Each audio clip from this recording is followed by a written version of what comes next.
अब खबर भोपाल से है, जहां पर तीसरे चरण के मतदान से पहले बीजेपी अलर्ट नजर आ रही है। बीजेपी की चुनाव प्रबंधन टोली की बैठक है आज। बीजेपी प्रदेश अध्यक्ष वी डी शर्मा बैठक लेंगे। तीसरे और चौथे चरण में मतदान प्रतिशत बढ़ाने पर रणनीति बनाई जाएगी। इस बैठक के अंदर मध्य प्रदेश में पहले और दूसरे चरण में कम हुआ है मतदान, और इसी को लेकर यह बैठक ली जाएगी कि आखिर कैसे ज्यादा से ज्यादा यहां पर लोगों से वोट की अपील की जाए, लोगों को जागरूक किया जाए, ताकि अपने मताधिकार का प्रयोग करने के लिए उस तारीख को लोग मतदान करने पहुंचे। आपको बता दें कि पहले और दूसरे चरण में पहले के मुकाबले वोटिंग कम हुई है, और जितना अंदेशा लगाया जा रहा था उससे कम वोटिंग प्रतिशत यहां पर पहुंचा है, जो किसी भी दल के लिए नुकसान पहुंचा सकता है।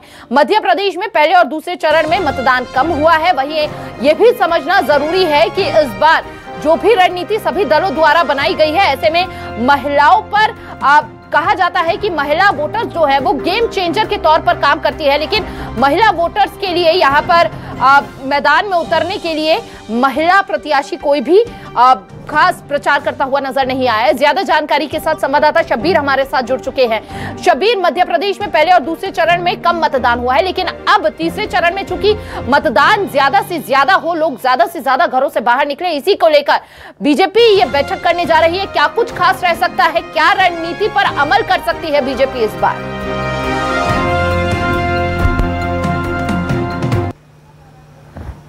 देखिए हिमानी, बात की जाए तो बीजेपी की तरफ से चुनाव प्रबंधन टोली की आज बैठक होगी। सुबह 11 बजे के आसपास ये बैठक होगी, और इसके अंदर प्रदेश अध्यक्ष वी डी शर्मा शामिल होंगे, और वही कार्यकर्ताओं और जो प्रबंधन टोली के सदस्य हैं उनको संबोधित करते हुए नजर आएंगे।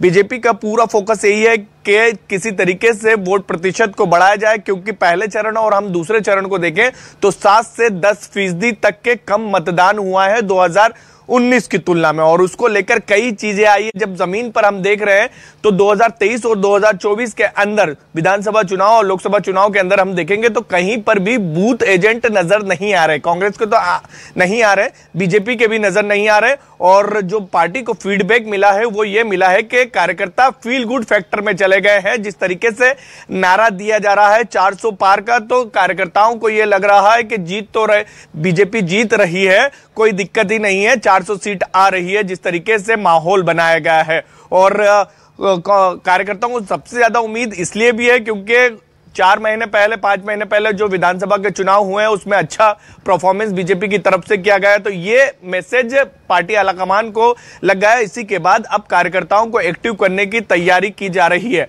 लेकिन इन सबके बीच सबसे महत्वपूर्ण एक चीज और है। मध्य प्रदेश में बात की जाए, पहले और दूसरे चरण के दरमियान हमने देखा कि शादियां मध्य प्रदेश में काफी थी, लेकिन मुहूर्त खत्म हो चुके हैं, और अब उम्मीद जताई जा रही है कि इस तीसरे चरण में और चौथे चरण का जब मतदान होगा तो पढ़ने की वजह ये भी मानी जा रही है कि शादियां बहुत ज्यादा थी, लोग उसमें व्यस्त थे, इसके कारण मतदान केंद्रों पर मताधिकार का प्रयोग नहीं कर सके। लेकिन अब उम्मीद है तीसरे चरण तक मतदान में यहां पर बढ़ोतरी देखी जाएगी। आप बने रहिए शब्बीर, आपसे आगे भी खबरों में हम अपडेट लेते रहेंगे।